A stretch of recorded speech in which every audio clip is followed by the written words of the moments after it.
সালামু আলাইকুম রহমতুল্লাহ। সুপ্রিয় দর্শক শ্রোতা, আজকে একটি চরম ও নিরেটের সত্য এবং বাস্তবতা আপনাদের সামনে তুলে ধরার জন্য এই ছোট্ট ভিডিওটি। আশা করি শেষ পর্যন্ত দেখবেন এবং আপনারা নিজেরাই এর বিচার করবেন। প্রথমেই আমরা জেনে নিই একটু মানবতা বিরোধী অপরাধ কি। মানবতা বিরোধী অপরাধ হচ্ছে deliberate act typically as part of a systematic campaign that causes human sufferings, death, murder on a large scale.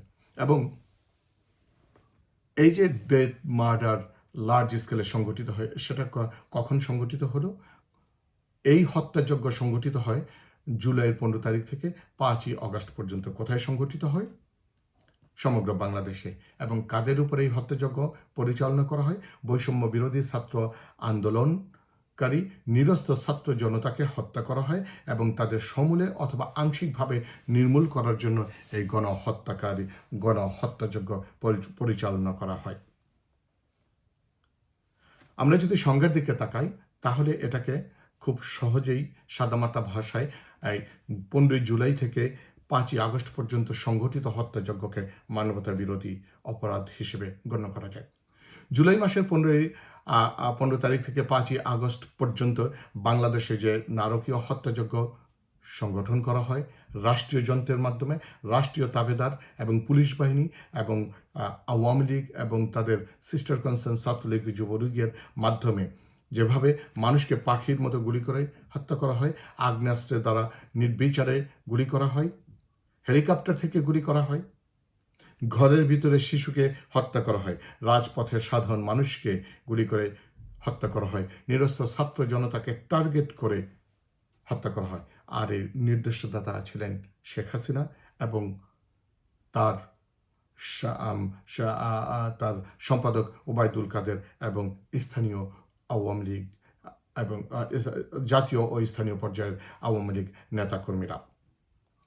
Sheikh হাসিনার নির্দেশে সংগঠিত হত্যাযজ্ঞে প্রায় 1580 জনের উপরে আজ পর্যন্ত নিহত হয়েছে, 500-র উপরে আহত হয়েছে, 200-র ছাত্র জনতা স্থায়ী পঙ্গুত্ব বরণ করেছে।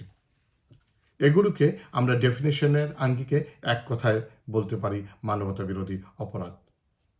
এছাড়াও হাসিনার বিরুদ্ধে রাজনৈতিক দলকে নিষিদ্ধ করা, গণতন্ত্রকে হত্যা করা, স্বৈরতন্ত্র প্রতিষ্ঠা করা, নির্বাচন ব্যবস্থাকে ধ্বংস করে দেওয়া, গুম খুন হত্যা, আয়নাঘর প্রতিষ্ঠা করা, দুর্নীতি, অর্থ পাচার, ব্যাংক অর্থনীতিকে ধ্বংস করা এবং পুলিশ বাহিনীকে দলীয় এবং দুর্বৃত্ত বাহিনীতে রূপান্তর করার অভিযোগ তার বিরুদ্ধে রয়েছে। এই হত্যাযজ্ঞের পরে বিশেষ করে 15 জুলাই থেকে 5ই আগস্ট চলমান হত্যাযজ্ঞের পরে বাংলাদেশে আওয়ামী লীগের রাজনীতি করার নৈতিক অধিকার আছে কি? এই মানবতা বিরোধী যে অপরাধ সংগঠন করেছে আওয়ামী লীগ, তার বিচার বাংলাদেশে কিভাবে সংগঠিত হতে পারে তা আমরা একটু দেখে নিই।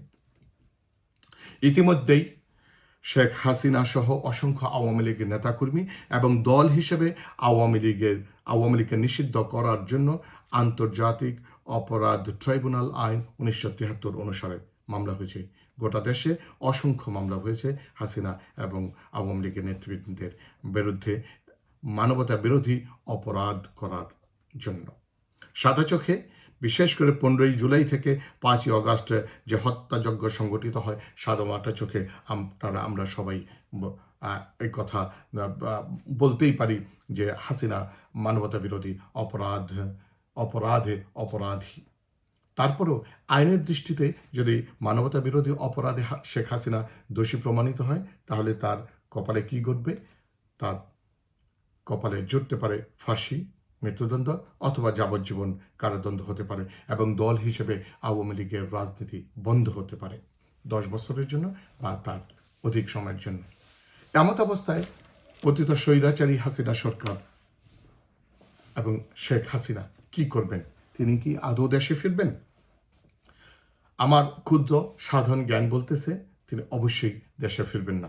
কারণ দেশে মানুষ যে কারণে ফিরে, সে রুট কজ হাসিনার বাংলাদেশে নেই। যেমন শেখ পরিবারের কেউই ফার্স্ট ব্লাড কানেক্টেড যারা রয়েছেন তারা কেউ বাংলাদেশে থাকেন না।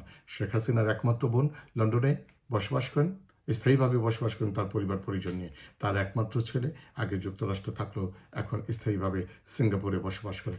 তার মেয়ে, তিনিও ইন্ডিয়াতে থাকেন। সো এই মুহূর্তে মনে হচ্ছে না যে উনি দেশে ফিরবেন। অন্যদিকে শেখ হাসিনা যদি দেশে ফিরে তাহলে কি হবে? তাহলে তাকে যেতে হবে জেলে, আর তার মামলা পরিচালনা করার শক্তি এবং শারীরিক সামর্থ্য এবং রাজনৈতিকভাবে আওয়ামী লীগের কাছ থেকে সাপোর্ট পাবে বলে আমার মনে হয় না। কারণ আওয়ামী লীগ রাজনীতি থেকে যদি 10 বছরের জন্য নিষিদ্ধ হয় তাহলে কিভাবে তাকে সাপোর্ট করবে? অন্যদিকে আওয়ামী লীগকে এবং আওয়ামী লীগের লক্ষ লক্ষ নেতা কর্মী এবং দলকে বিপদের মুখে ফেলে দিয়ে শেখ হাসিনা বাংলাদেশ থেকে পালিয়েছে, যেভাবে পালিয়েছিলেন 1971 সালে শেখ সাহেব। তাহলে এই অবস্থায় মাথার মধ্যে জুলুম, হুলিয়া, মৃত্যুদণ্ডের ঝুঁকি নিয়ে তিনি কি আদৌ দেশে ফিরবেন? আপাত দৃষ্টিতে মনে হচ্ছে না। তিনি অন্য কোনো দেশকেই বেছে নেবেন। তিনি সহসা দেশে ফিরছেন না। 76 বছর বয়সী সাবেক স্বৈরাচারী প্রধানমন্ত্রী তার জীবনের বাকিটা অংশ অন্য কোনো দেশের আশ্রয় নিয়েই তাকে বেঁচে থাকতে হবে। তাই তার মৃত্যু ও কবর কোনোটাই বাংলাদেশে হওয়ার সম্ভাবনা খুবই ক্ষীণ। সবাই ভালো থাকবেন, সুস্থ থাকবেন, নিরাপদে থাকবেন। আর আমার ইউটিউব চ্যানেল সময়ের কথা হইতে ব্যারিস্টার মাহবুবকে সাবস্ক্রাইব করবেন। আল্লাহ হাফিজ।